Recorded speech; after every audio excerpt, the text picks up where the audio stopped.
Everyone, good morning, good afternoon, good evening, whenever you're tuning in, wherever you're tuning in from. Brian Stott here. I hope you had a phenomenal Mother's Day weekend. I hope you guys are enjoying the start to the week and things are going well for you. I want to do a quick Motivation Monday video for you. Got a couple different topics I kind of want to, lead into, so I'm just going to dive right in. And the first thing I want to talk about real quick is the idea that most people have a greater fear of public speaking than they do death.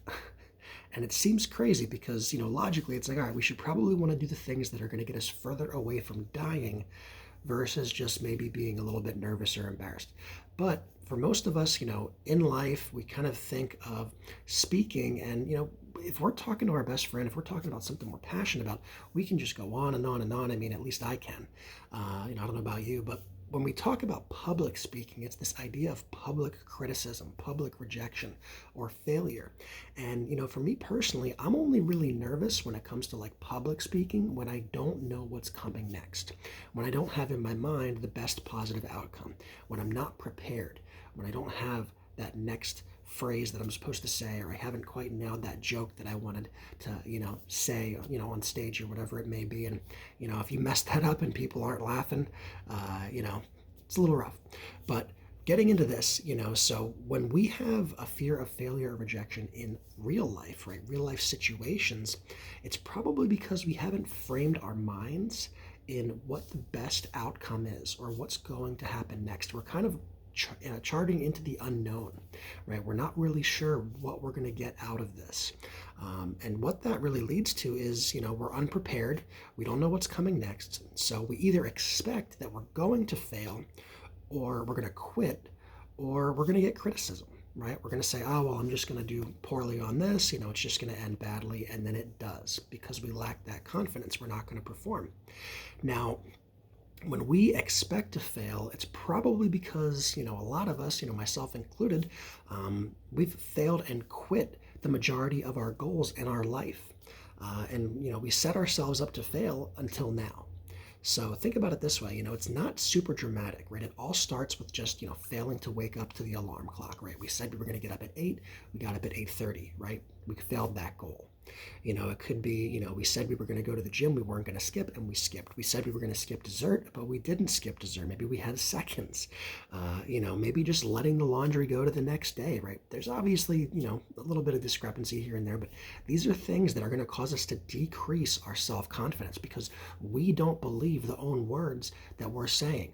We don't believe that we're going to do what we said we're going to do. And that can be a big problem, and that can bleed into other areas of our life. So think about it this way. Our identity is that we don't do what we say we're going to do. And like I said, our self-confidence is going to diminish. So how do we help ourselves? And really, it's going to start with creating a vision. Creating a vision, not of necessarily where we're going, that's important, but who are we becoming? And who are you now? Right? What are your characteristics, your values, your standards, right? Set them as high as you want them. Because really when it comes down to it, we don't get in life what we want. We get in life what we tolerate and what we expect. And what do I mean by that? Well, there's a quote that I heard, which was, that which you do not hate, you will eventually tolerate. And then obviously, if you tolerate it, that's what you're going to get in life because that's what you're going to expect, right? If we talk about a relationship, if we're going to tolerate people mistreating us, we're going to get more of it, unfortunately. And in life, if we're mistreating ourselves and we're not setting our own standards high, we're going to get more of that too. So we need to really come from a place of success. We need to expect success in life because, like I said, we don't get it because we want it. We get it because we deserve it. So think about it this way. Imagine that you wake up every single morning. You work out, 5-6 days a week. You eat clean. You measure, monitor, adjust week by week progress, right? If you're doing all those things, you deserve your fitness goals. You deserve to have the body. You deserve to have the health outcome, right? Think about, if you go to work early, if you stay late, if you work harder, if you can, network and connect within your office or, whatever you're doing, you deserve the next promotion, right? So think of it in a sense where all of our expectations are based off of the habits that we've developed and by the identity of who we are that we've created through that clear vision that we're casting, right? So we are what we repeatedly do. excellence, and I'm assuming all of us have areas of our life we want to be excellent in, is not an act, but it's a habit.